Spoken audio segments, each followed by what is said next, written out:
राकेश टिकैत जी से ये निवेदन करना चाहती हूं कि ये कौन सी शब्दावली है कि आप बोल रहे हैं कि 2024 तक ये किसान आंदोलन चला जाएगा। मैं उनसे हाथ जोड़ करके निवेदन करना चाहती हूं कि आपका बहुत सम्मान है, आपको हम बहुत बड़ा किसान नेता मानते हैं, हिंदुस्तान मानता है, और इसलिए जो भी आज हो रहा है उसका समर्थन किसानों के मन में अगर कोई शंका है उसको लेकर के किया जाए तो बहुत अच्छी बात है। किंतु जब ये विधेयक, जब ये तीनों बिल पास हुए थे, जब ये सारी चीजें आई थी हमारे फ्लोर ऑफ द हाउस में पास हुई थी, तब राकेश टिकैत जी ने इन बिल्स का समर्थन किया था और बोला था कि बहुत ही बढ़िया विधेयक है साहब, इससे तो अब किसानों की जिंदगी बहुत बढ़िया होने वाली है, किसानों के फायदे के ये बिल है। तो सोनिया जी के निकालिए, कपिल सिब्बल के निकालिए, राहुल गांधी के निकालिए, सबने ये जो चीजें इस बिल में हैं उनकी पैरवी करी है। योगेंद्र यादव पहले ये तय कर ले वो हैं क्या, उनको यही नहीं पता है, वो मतलब इतनी उनको अपनी आइडेंटिटी क्राइसिस हो रखा है। योगेंद्र यादव जी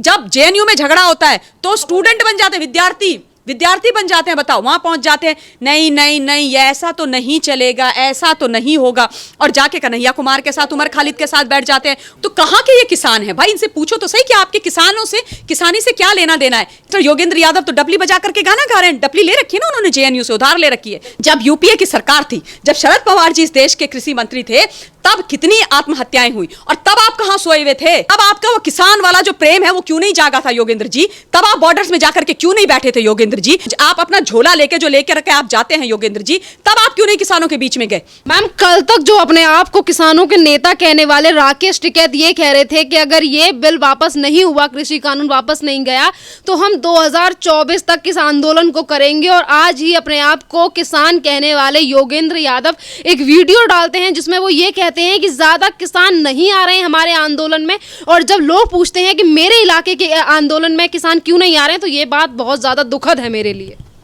देखिए, ऐसा है, पहले मैं आदरणीय राकेश टिकैत जी की बात करूंगी।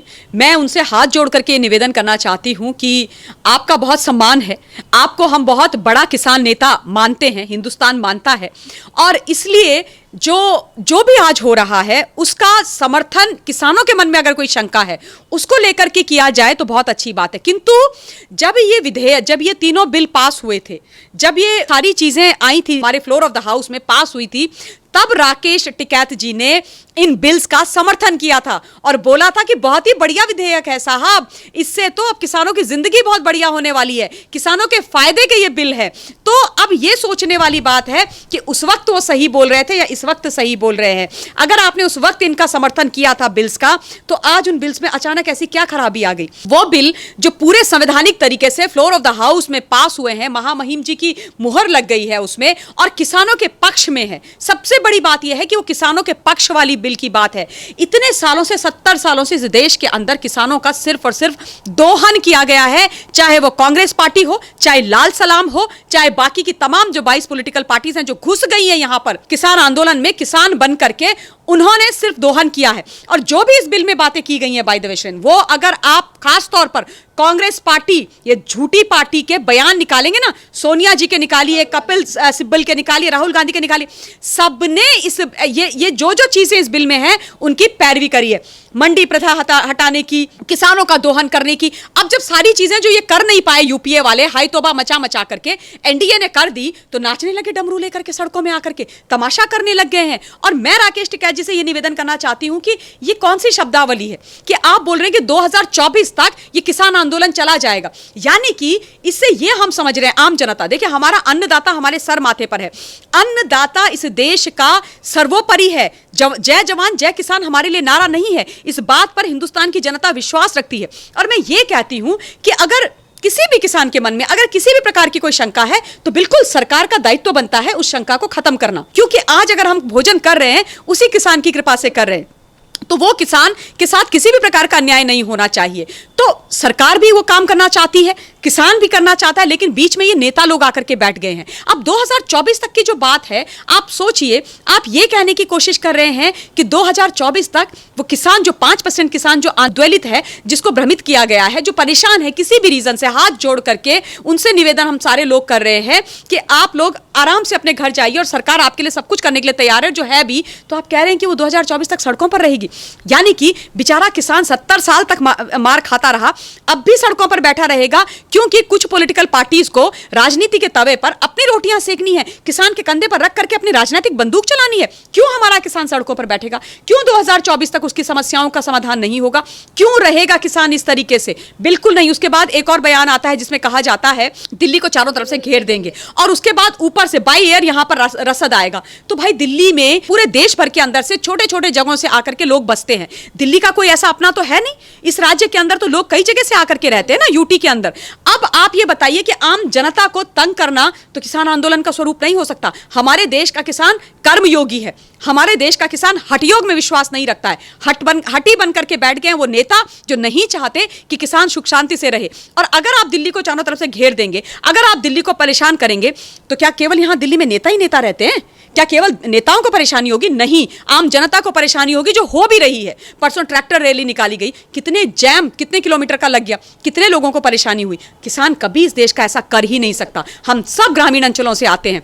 हमारे देश का जो अन्नदाता है वो देश प्रेमी है, जमीन से जुड़ा हुआ है, सब कुछ समझता है, और जनता को तो कभी तंग ही नहीं कर सकता। अभी आपने कहा कि जिस तरीके की चीजें इस आंदोलन में की जा रही हैं, उस तरीके की चीजें कभी हमारा किसान नहीं कर सकता। और यहाँ पर जितने भी किसान आंदोलन में बैठे हैं, जितने भी बॉर्डर्स को सील कर रखा है, वहां पर कुछ किसान ऐसे हैं जिन्हें बरगलाया गया। और जो किसान अपनी खेतियों में काम कर रहे हैं, जिन किसानों के पास इस आंदोलन में आने के लिए टाइम नहीं है, उन्हीं किसानों को उकसाने की कोशिश कर रहे हैं योगेंद्र यादव, और कह रहे हैं कि मेरे जिले से, मेरी जगह से जो किसान नहीं आए हैं, मुझे उन सारी चीजों को देखकर बड़ा दुख है कि बहुत दूर दूर से किसान आ रहे हैं और मेरे जिले के किसान नहीं आए।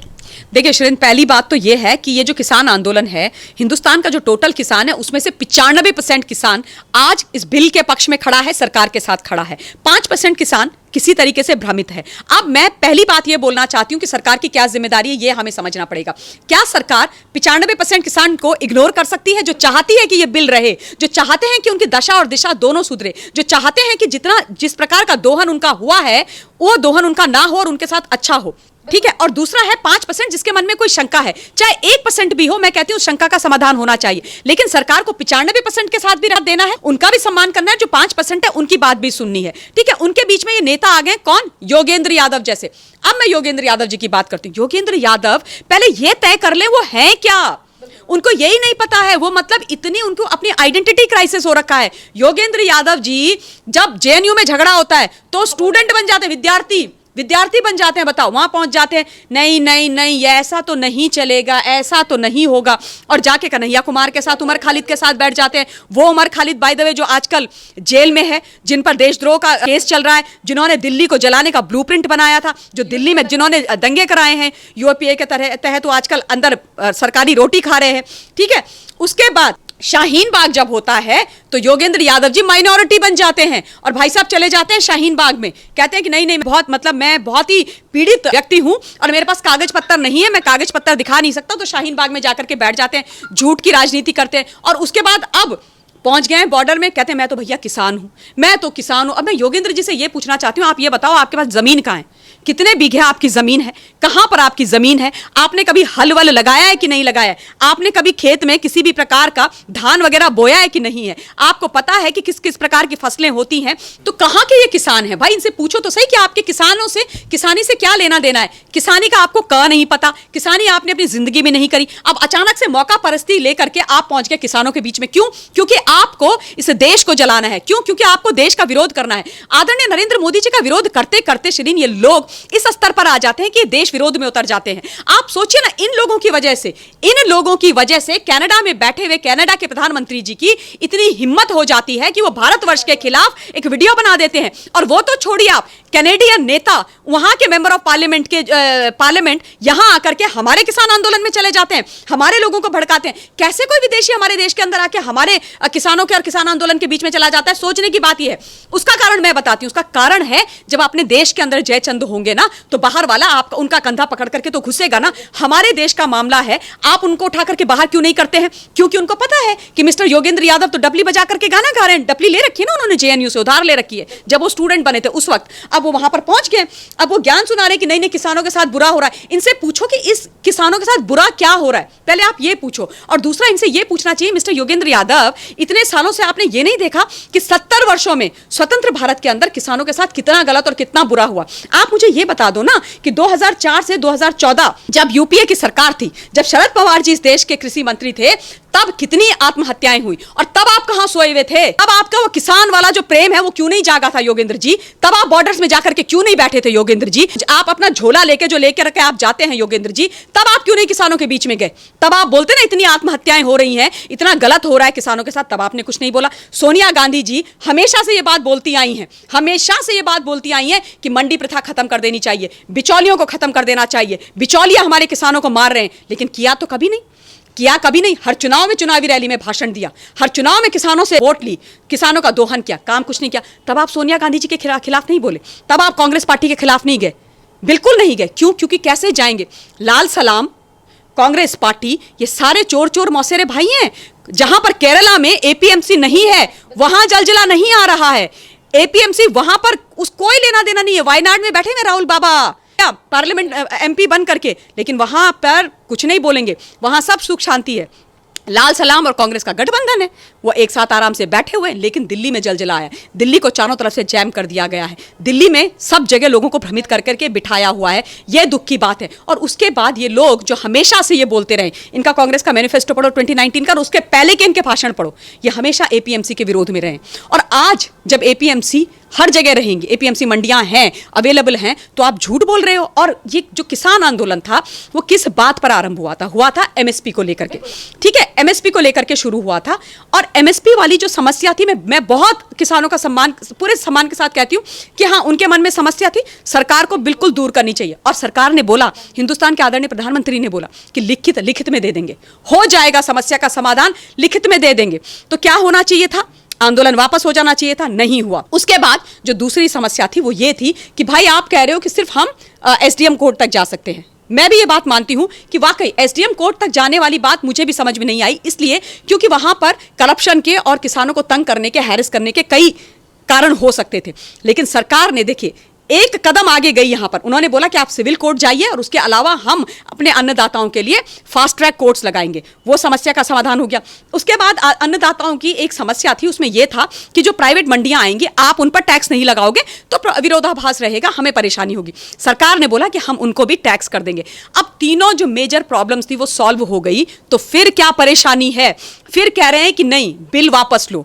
तो फिर ये आदर हमारा अन्नदाता नहीं बोल रहा है, ये अन्नदाता नहीं बोल रहा है, ये वो बोल रहे हैं जिनकी राजनीति की दुकानें बंद हो गई हैं, जो पॉलिटिकल बैंक करप्सी से गुजर रहे हैं, और इसलिए ये हमारे अन्नदाताओं को तंग कर रहे हैं। सड़कों में बिठाया इन्होंने और उनके साथ बुरा व्यवहार कर रहे हैं, उनका दोहन कर रहे हैं, जैसे 70 सालों से हुआ है। लेकिन हम लोग ये होने नहीं देंगे। धन्यवाद मैम।